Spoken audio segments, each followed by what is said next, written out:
नमस्कार। 2025 में जो बिहार विद्यालय परीक्षा समिति के माध्यम से 10वीं और 12वीं का परीक्षा आयोजित किया गया, उस आयोजन का जो सेंटर था वो निजी विद्यालय में रखा गया और इसी विषय को लेके मैं अपने YouTube चैनल पार्थ खबर के माध्यम से विशेष और विस्तार से बताने की कोशिश करूँगा, एक संदेश देने की कोशिश करूँगा कि आखिर बिहार बोर्ड, बिहार विद्यालय परीक्षा समिति द्वारा संचालित जो परीक्षाएं होती हैं वो निजी विद्यालयों में क्यों रखी जाती हैं और रखी जाती है तो उसका किस तरह से निजी विद्यालय उसका फ़ायदा उठाते हैं, ये बात बताना, समझना, समझाना, लोगों को जागरूक करना अति आवश्यक है, क्योंकि ये अभिभावक से जुड़ा और बच्चों के करियर से जुड़ा हुआ मसला है, मुद्दा है, विषय है, संदर्भ है। लेकिन उससे पहले मैं कुछ बताना ही कोशिश करता हूँ कि मेरे हाथ में आप देखिए ये सेंटर का लिस्ट है 10वीं का, जो जिला शिक्षा पदाधिकारी के कार्यालय से उपलब्ध हुआ और इस लिस्ट में ऐसे निजी विद्यालयों की सूची है पूरे ज़िले में जहाँ जहाँ सेंटर हुआ था। 4 अनुमंडल है यहाँ जनपद के अंतर्गत, समस्तीपुर सदर, दलसिंहसराय, रोसड़ा और शाहपुर पटोरी। और कोशिश शासन की ये रही कि जो अनुमंडल मुख्यालय के निजी विद्यालय हैं वहाँ पे सेंटर दिया जाए। अच्छी बात है, देना भी चाहिए, लेकिन अब इस खास विषय को समझने की ज़रूरत है। जो सूची मेरे पास है निजी विद्यालय जहाँ पे सेंटर 10वीं का पड़ा था फरवरी माह में, उसमें DPS बाजार समिति रोड समस्तीपुर जो सेंटर था, जो कि निजी विद्यालय है। संत कबीर इंटर कॉलेज समस्तीपुर ये अर्ध विद्यालय है, सेमी कंडक्टेड गवर्नमेंट एडेड महाविद्यालय है, वहाँ सेंटर पड़ा था।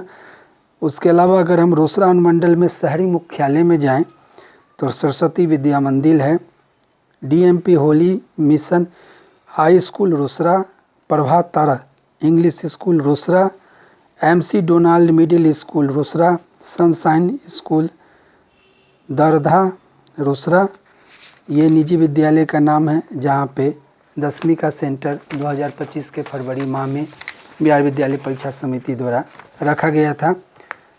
अगर दूसरी तरफ आएँ तो रोसड़ा में ही Birla Open Mind International School, Success Mission School Dalsinghsarai अनुमंडल, Lotus Valley School near court campus Dalsinghsarai, Evergreen Academy Patori Samastipur. तो ये 10वीं का सेंटर यहाँ पे इन विद्यालयों में आयोजित किया गया था। अब क्या मैं ये सवाल करना मेरे लिए ये उचित होगा कि जिन विद्यालयों में सेंटर पड़ा उन विद्यालयों में जो पठन पाठन बाधित हुआ 1 महीने का या जो भी बाधित हुआ, तो उस पठन पाठन के एवज में जो बच्चे वहाँ से संबंधित हैं, जिनको क्लास नहीं किया दिया गया या जो उसमें पठन पाठन से बाधित हुए, पढ़ नहीं सके, तो उनके अभिभावक से उस खास फरवरी माह का स्कूल फीस, बस फेयर लेना उचित है। स्कूल मैनेजमेंट क्या उनके अभिभावक से पैसे लिए हैं बस फीस या फिर स्कूल का ट्यूशन फीस नहीं लिए हैं या लिए हैं, ये अलग इशू है, लेकिन क्या ये उचित है क्या? और दूसरी बात, बिहार विद्यालय परीक्षा समिति के पास क्या अपना भवन नहीं है, विद्यालय नहीं है जो निजी विद्यालय में वो सेंटर देते हैं?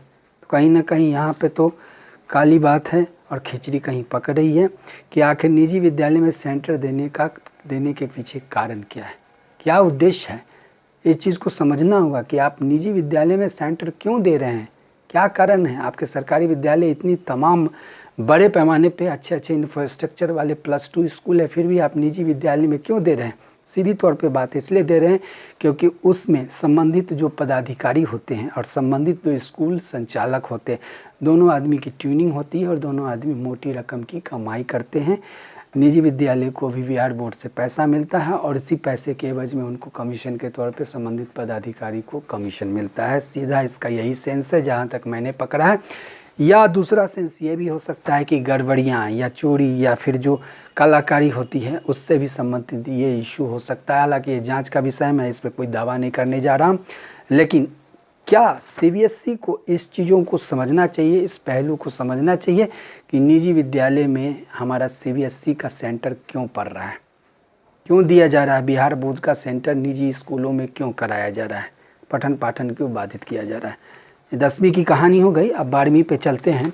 बिहार विद्यालय समिति द्वारा फरवरी माह में ही 12वीं का सेंटर पड़ा जिसमें समस्तीपुर ज़िले के निजी स्कूलों की चर्चा है। समस्तीपुर शहर अंतर्गत ये सूचियाँ हैं, जिसमें सबसे पहले है सेंट जेवियर हाई स्कूल के नाम से है, लेकिन यहाँ पे दर्ज है सेंट जेवियर पब्लिक स्कूल शंभूपट्टी।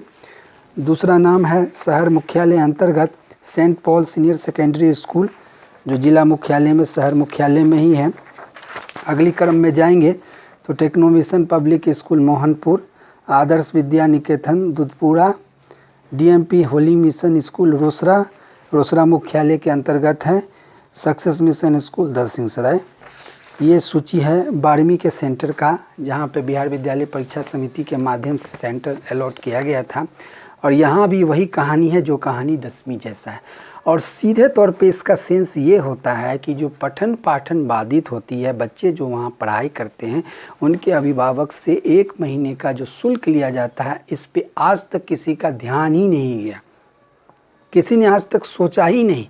अभिभावक को जो बता दिया गया वो सब, उसके आलोक में अभिभावक ने फी स्ट्रक्चर को देखते हुए उनको पेमेंट कर दिया। लेकिन क्या ये सोचे कि 1 महीना मेरा बच्चे ने पढ़ाई ही नहीं किया, बस पे बैठा ही नहीं, तो उसका जो 4000, 3000, 2000 जो स्कूल द्वारा निर्धारित फी स्ट्रक्चर है वो क्यों दे।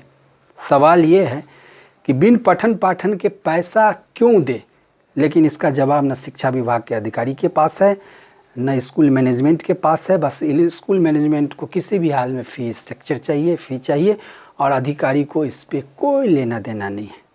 इसका क्या सेंस है? इसका सेंस यही है कि सबकी तालमेल, सबकी मिली जुली के वजह से ये सारा रैकेट चलता है। और इसमें बलि का बकरा कोई बनता है तो वो सीधा साधा अभिभावक बनता है, जो खून पसीने की कमाई अपने बच्चे के पठन पाठन और पढ़ाई के नाम पे स्कूलों में ऐसे ही दे देते हैं, जैसे लगता है कि मठ में कोई दान दे के आए हैं, मंदिर में कोई दान दे के आए हैं, मस्जिद गिरजाघरों में कोई फंडिंग दे के आए हैं। तो इस तरह की व्यवस्था में राज्य सरकार के शिक्षा विभाग को चाबुक की ज़रूरत है।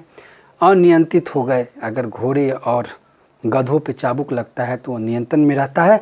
ठीक उसी प्रकार निजी स्कूल के संचालकों के ऊपर शिक्षा विभाग अगर चाबुक लगाएगी तो ये जो इतना बड़ा गड़बड़ झाला है, इस पर कंट्रोल किया जा सकता है। दोस्तों, मेरा वीडियो कैसा लगा इस पर अपनी भावना को रखें, कमेंट को रखें, ज़्यादा से ज़्यादा मेरे वीडियो को शेयर कीजिए, क्योंकि ये आम लोगों से जुड़ा हुआ, बच्चों से जुड़ा हुआ, कैरियर से जुड़ा हुआ, अभिभावक से जुड़ा हुआ वीडियो है।